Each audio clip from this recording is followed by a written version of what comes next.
ॐ नमो भगवते वासुदेवाय नमः।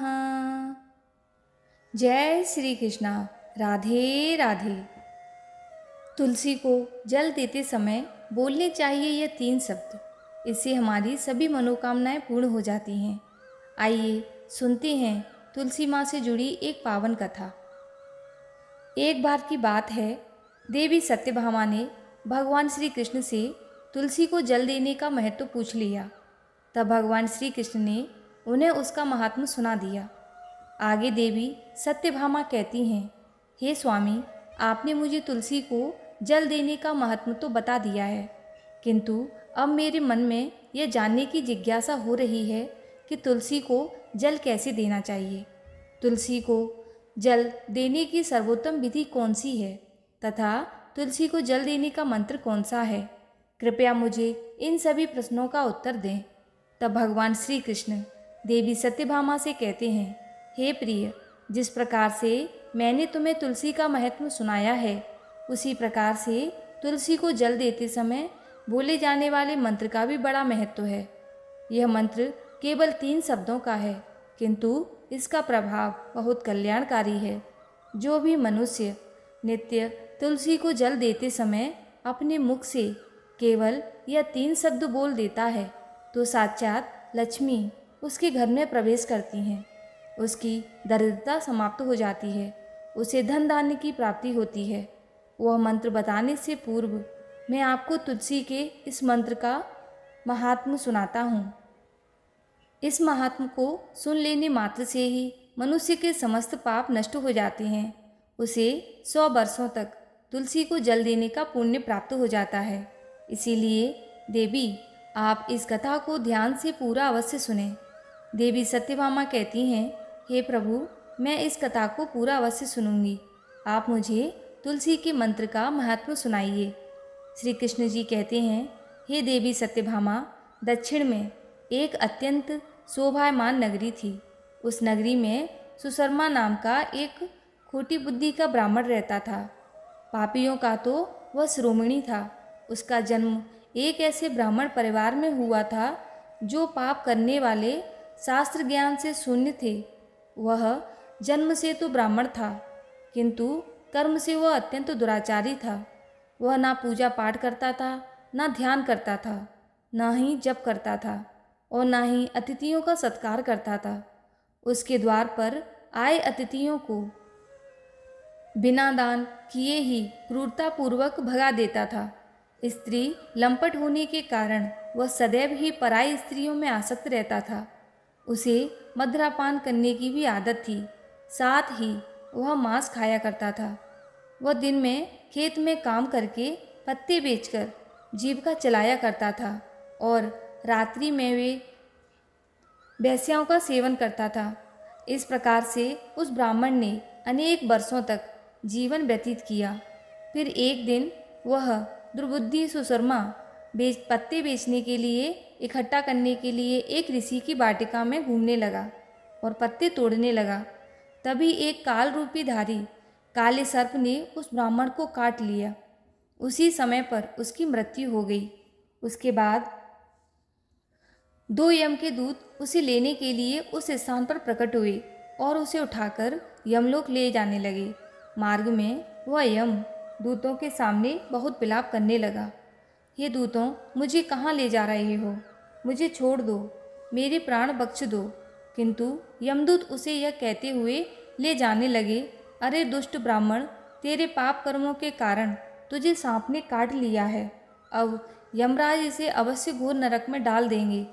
फिर यम के दूत उस ब्राह्मण को लेकर यमलोक पहुंचते हैं और यमराज के सामने खड़े हो जाते हैं। चित्रगुप्त उस ब्राह्मण का लेखा जोखा निकालते हैं और यमराज से कहते हैं, हे धर्मराज, इस ब्राह्मण ने बचपन से लेकर मृत्यु तक पाप ही पाप किया है। इसने कभी कोई पुण्य का काम नहीं किया है। फिर धर्मराज अपने दूतों से कहते हैं, हे दूतों, इस घोर पाप करने वाले ब्राह्मण को उठाकर ले जाओ और इसे नरक में डाल दो। उसके बाद यम के दूत उस ब्राह्मण को ले जाते हैं और नरक की भयंकर अग्नि में धकेल देते हैं। अनेक वर्षों तक नरक में सजा भुगतने के बाद उस ब्राह्मण को दूसरे जन्म में एक बैल का शरीर मिलता है। बैल का जन्म पाकर वह बोझ उठाने का काम करने लगा। उसका मालिक उससे दिन रात काम करवाने लगा। फिर जब उस बैल की शक्ति कम हुई और उसके मालिक ने उसे एक लंगड़े आदमी को बेच दिया। उस लंगड़े आदमी ने उस बैल को खुद का बोझ उठाने के लिए उपयोग किया। वह उसकी पीठ पर बैठकर घुमा करता था। इस प्रकार से उस बैल ने 8 वर्ष तक लंगड़े आदमी का बोझ उठाया। फिर एक दिन वह लंगड़ा आदमी उस बैल की पीठ पर बैठकर किसी ऊंचे पर्वत पर जाने लगा। उस पर्वत पर बहुत देर तक चढ़ने के कारण वह बैल बहुत थक गया। उसकी शक्ति क्षीण हो गई और कुछ समय बाद बैल बहुत जोर से मूर्छित होकर जमीन पर गिर पड़ा और अंतिम सांस लेने लगा। तभी वहाँ पर खड़े लोगों को उस बैल पर बड़ी दया आ गई और वे उसके मुख में पानी डालने लगे। फिर उन लोगों में एक पुण्य आत्मा व्यक्ति था। उसने उस बैल का कल्याण करने के लिए अपना पुण्य उस बैल को दे दिया।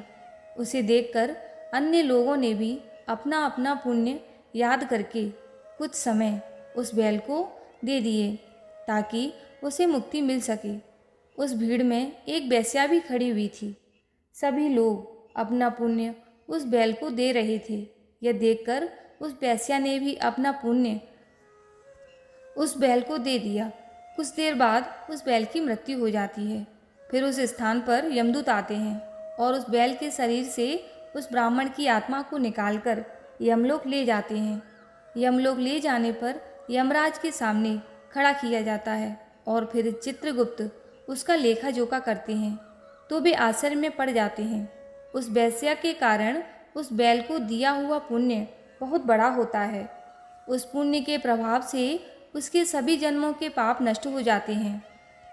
फिर यमराज उस ब्राह्मण के सभी पाप क्षमा करते हैं और कहते हैं, हे ब्राह्मण, उस वेश्या ने तुझे अपना पुण्य देकर तुझ पर बड़ा उपकार किया है। केवल उसी के पुण्य के कारण तुम्हारे सब जन्मों के पाप नष्ट हो गए हैं और यमराज उसे फिर से मनुष्य जन्म प्रदान करते हैं। इस बार वह पृथ्वी पर आकर एक उत्तम ब्राह्मण कुल में जन्म लेता है। उस महापुण्य के प्रभाव से उसे इस नए जन्म में अपने पूर्व जन्म की बातें याद आने लगती हैं। जब वह ब्राह्मण बड़ा हो जाता है तो उसे याद आता है कि पिछले जन्म में जब वह बैल था तब एक वेश्या ने उसे उसका पुण्य दे दिया था। इसीलिए उसके मन में उस वेश्या के बारे में जानने की इच्छा होती है और उस महापुण्य के बारे में जानने के लिए उस वेश्या का पता लगाकर उसे ढूंढते हुए उसके नगर में चला जाता है। वह वेश्या अब बूढ़ी हो चुकी थी। फिर जब उसे वह वेश्या मिल जाती है तो वो उसके सामने जाकर उसे बार बार प्रणाम करता है और उस वेश्या का धन्यवाद करने लगता है। वह वेश्या कहने लगती है, हे ब्राह्मण, आप श्रेष्ठ आप कौन हैं और किस कारण बस आप मुझ वेश्या को धन्यवाद दे रहे हैं? मैंने आपका कौन सा कार्य किया है जो आप मुझे नमस्कार कर रहे हैं? तो वह ब्राह्मण कहता है, हे माता, मैं वही बैल हूँ जिसे तुमने अपना पुण्य दे डाला है। अपने पाप कर्मों के कारण मुझे पिछले जन्म में बैल होना पड़ा था। उस पर्वत पर जब मैं मर रहा था तो तुमने मुझे अपना पुण्य दिया था। तुम्हारे पुण्य के प्रभाव से ही आज मुझे फिर से जन्म मिला है। तुम्हारे द्वारा दिए गए उसी पुण्य के कारण मुझे अपने पूर्व जन्म की सारी बातें याद हैं। किंतु हे माता, मैं आज यहाँ पर यह जानने के लिए आया हूँ कि तुमने मुझे उस समय अपना कौन सा पुण्य दिया था जिस कारण से मेरे सभी जन्मों के पाप नष्ट हो चुके हैं। मैं उस पुण्य के बारे में जानना चाहता हूँ।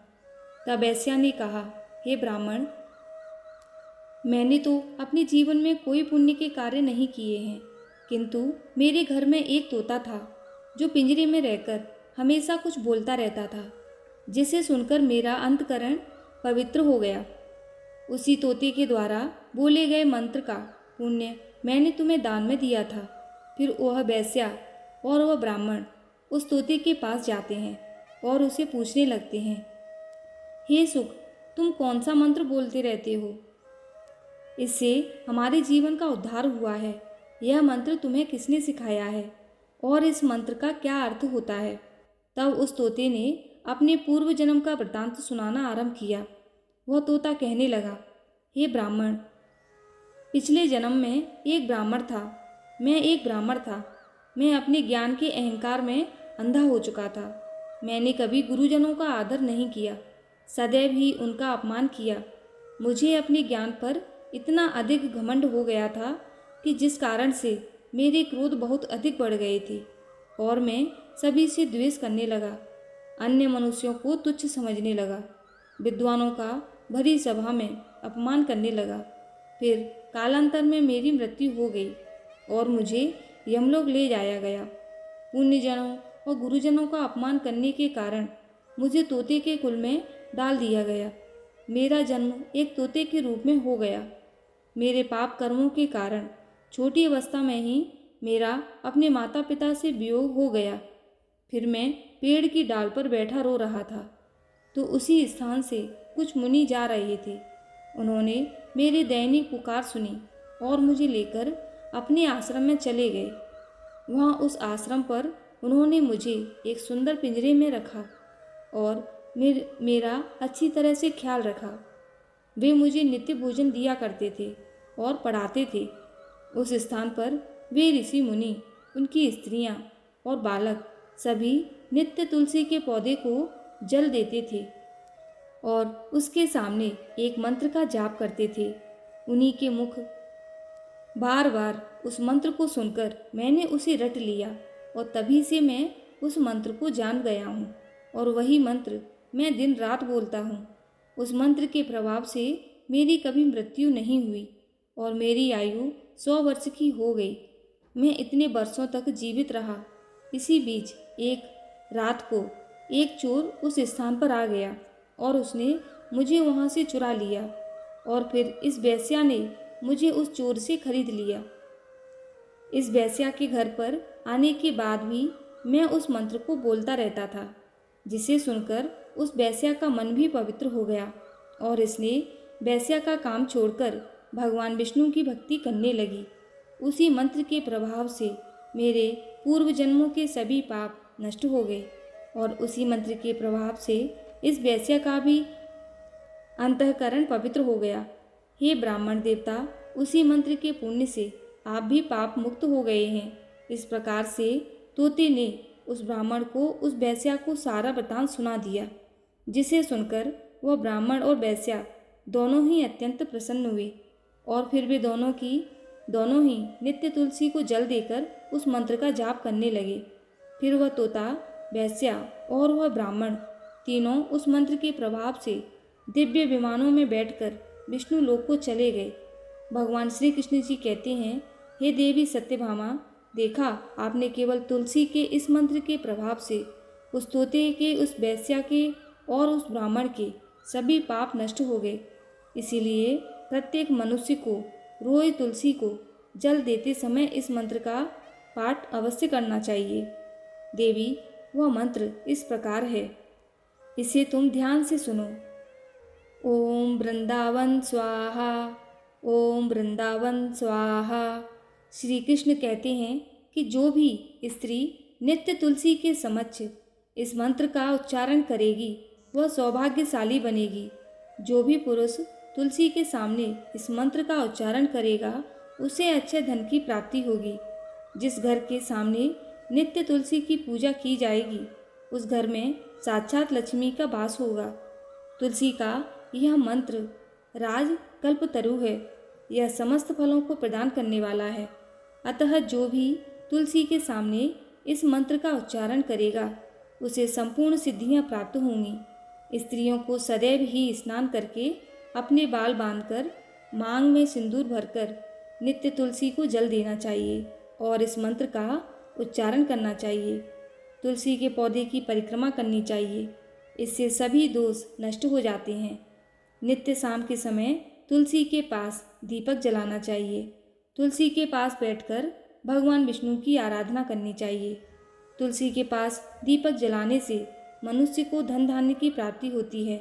हजारों अमृत के घड़ों से नहलाने पर भी श्री हरि को उतनी तृप्ति नहीं होती जितने वे मनुष्यों के द्वारा तुलसी का एक पत्ता चढ़ाने से प्राप्त करते हैं।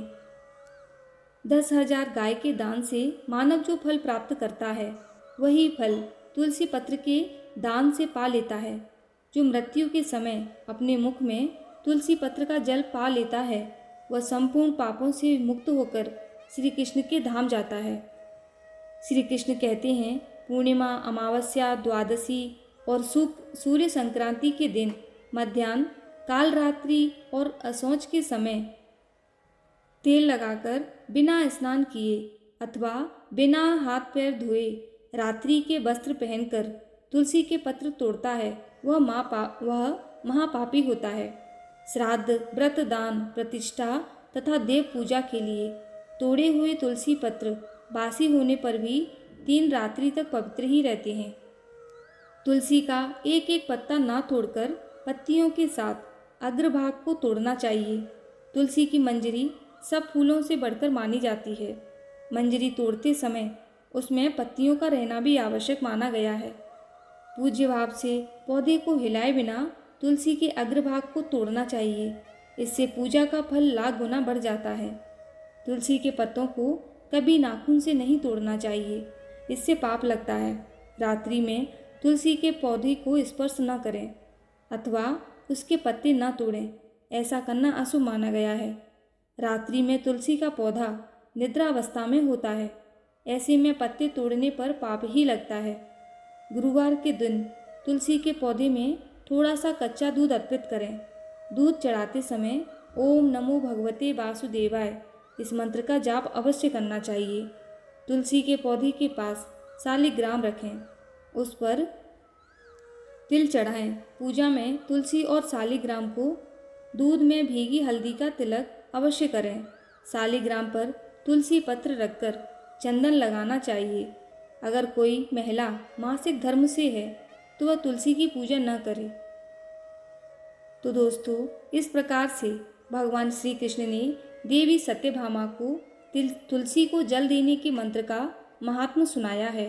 यह कथा आपको कैसी लगी कमेंट करके अवश्य बताएं। अगर यह जानकारी अच्छी लगी हो तो वीडियो को लाइक ज़रूर करें और कमेंट में जय श्री कृष्णा, जय माँ तुलसी ज़रूर लिखें। साथ ही इस चैनल को सब्सक्राइब करें। आप सभी का बहुत बहुत धन्यवाद। जय श्री कृष्णा। राधे राधे।